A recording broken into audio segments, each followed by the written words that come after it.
This program is brought to you by thepodcastfactory.com. You're listening to the Pretend You're Fired Today podcast. And now, here's your host, Lisa Rangel.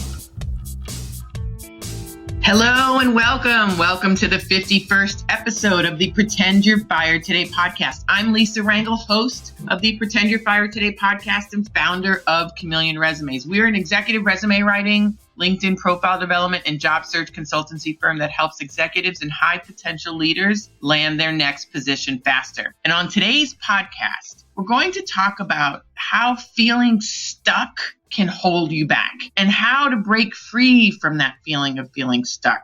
Being mentally stuck in a situation, it can be difficult. It can be also very hard to break out of. And I've encountered this situation a number of times in my own life, and I find that the feeling can be physically heavy to carry around. And I know it's not uncommon. Many of us suffer from this. Being stuck is a burden to carry, and it's sometimes really hard to shake. Now, I know it's not as big a burden as other very apparent burdens such as poverty and illness and addiction and other afflictions people in the world experience. I mean, I do have it in perspective, but because other burdens can be worse on the outside, it doesn't make being stuck any less of a burden to contend with. And frankly, I believe it needs to be dealt with. It needs to be contended with, so to speak, because it's a common burden that we all share at some time or another.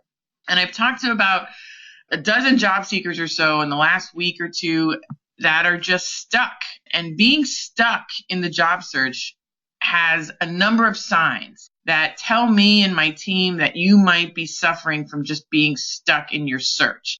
Certain behaviors tell us that you're carrying this burden, and it's going to prevent you from moving forward if you let it. So some signs of being stuck in the job search or even in your career are that here, I have 4 here. So first is the job seekers waiting until they perfect the language on their resume before they send it out. And they keep asking every person they know for feedback. And since the feedback is different every time, I have a saying, show your resume to 50 people and get 75 opinions. So it's brutal when you start getting into that feedback circle. When you start getting into this feedback circle and you're getting different feedback every time, you're in this constant resume editing circle and you never break out of that circle. So you don't contact anyone for an interview. That is being stuck because you're never contacting anyone.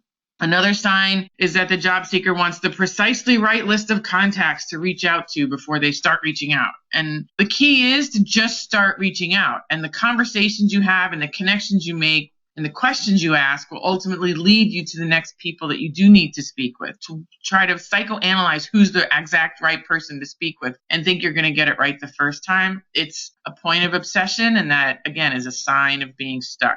Another crystal clear sign to me was when someone tells me they want to have interview preparation down pat, but they haven't sent out a resume even. They don't even have an interview on the docket. Again, it's a sign of like worrying about a problem you don't have yet.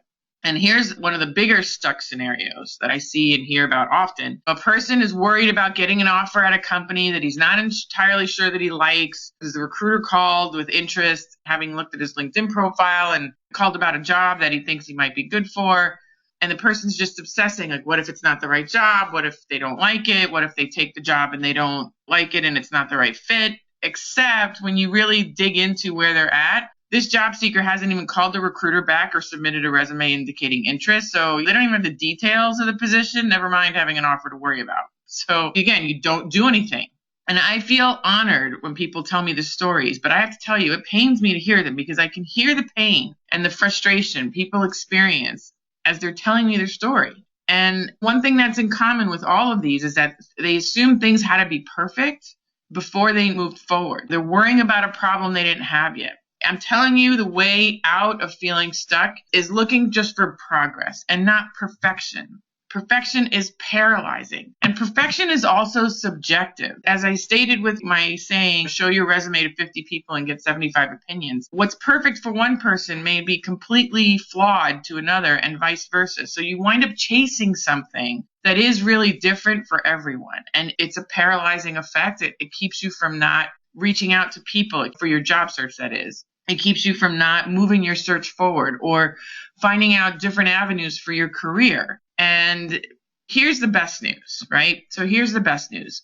You're already perfect. Everything is already fine. I want you to look at what you have and the gratitude for what you have now, and then stand with that knowledge. Stand proudly with that knowledge, and then send the document that you have, right? Reach out to one person to start. Just ask for a conversation. It doesn't even have to be a job search conversation, but just ask them how they're doing. And then reach out to the next person and do the same thing. When preparing for an interview, do as much research as you can and know that you're enough.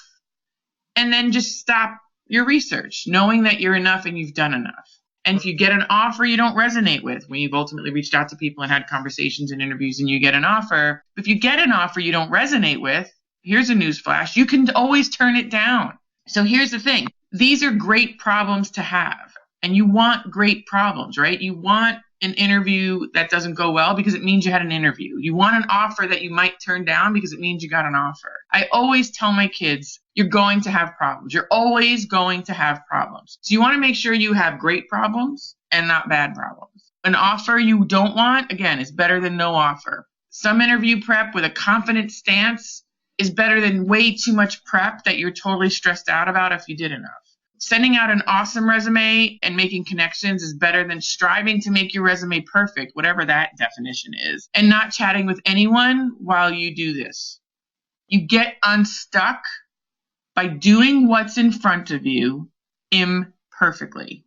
That's the key. Not to pull that Nike tagline, just do it, but sometimes you just got to do it. And if you need some hand-holding doing it, hire us to help you figure out what to do next and how to do it. We have an ultimate job search audit service. It's at chameleonresumes.com, job-search-audit. Let us help you get unstuck. Getting unstuck starts with one action. This action to take is hiring us for our ultimate job search audit. You go to chameleonresumes.com/job-search-audit. You don't have to do this alone. Hire us for personalized guidance on how to get unstuck. Let us determine what you're doing that's keeping you stuck in a lack of activity. It's being proactive and getting outside help. Sometimes that makes all the difference. Sometimes you can do it yourself.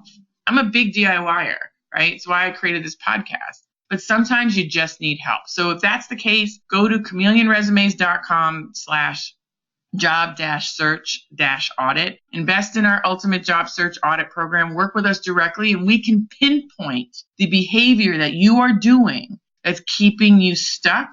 Then we can give you the plan of what to do to get unstuck. Wouldn't that be a relief? This way you don't have to do this alone, and you can still maximize your efforts and make most of the time, the limited time that you have, to advance your career and get traction in your job search. So in past episodes, we talked about the only way to truly protect yourself from job loss is to pretend you're fired today and make a list of activities that you would do to start to find your next job. This is a key element in the Pretend You're Fired Today action list. You want to be in demand when you need it, so therefore you need to create the demand before you need it. This way, if your job situation changes unexpectedly, you already have pent-up demand for what you do by doing these actions that I've showed you here today, as well as in prior episodes. Getting unstuck is an activity, so you can take action to get unstuck. And this way you'll be able to do these Pretend You're Fired Today actions, and this way you'll always be secure. For the next episode of the Pretend You're Fired Today podcast, we're going to continue to go through a list of tactics and activities to do now as if you were let go today to ensure that you are always employable and you are always ready for whatever the world brings your way. So the first item on our Pretend You're Fired Today list was getting your resume up to speed. And we cover that in episodes 1 through 8. And the second item on the Pretend You're Fired Today action list is updating your profile, your LinkedIn profile. And you can review those episodes in 9 through 12.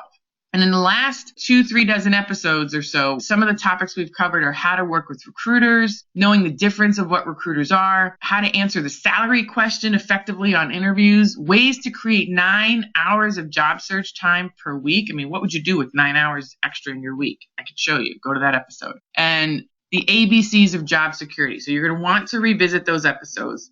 And I'm so proud of you of taking these next steps to making yourself marketable when you don't really quite need it yet. Most people wait for that unexpected job change to happen. They don't even think it's going to happen to them in the first place. But then, bam, it happens. And then they're scrambling to learn this information while they really need the job fast. It's like a recipe for misery. So kudos to you for learning this and doing it before you need it. This will help you stay employable. Staying employable nowadays is not about staying in the same job for 20 years. That doesn't exist anymore. Staying employable nowadays is about being able to find your next job fast that is at the same or better financial or quality of life level than you have now. So that's what my goal is for you with this podcast. My friend saved me with her priceless advice, Pretend You're Fired Today, and I'm paying it forward with you. And I ask you to pay this sentiment of job security forward and share this with as many executives and rising professionals who you feel would benefit from this build the demand before you needed advice. Doing the steps suggested in this episode will help you get unstuck. Don't obsess about perfection, just do it. And in the next episode, we're going to dig deep in how to make your career economy proof. Whether the markets are up or whether the markets are down, I want to make sure that you are always employed, and most importantly, you know how to remain employed. And again, remaining employed is not staying in the same job for 20 years, although that would be nice, right? Remaining employed is about being able to land your next job fast that is equal or better than what you have now. So don't miss the next episode so you can know what to do. And in the interim, if you're stuck, go to chameleonresumes.com/job-search-audit and hire us to help you using our ultimate job search audit. And we can help you get unstuck and show you the actions that you need to do to create ongoing employability in your career. I look forward to seeing you on the next episode. Be well.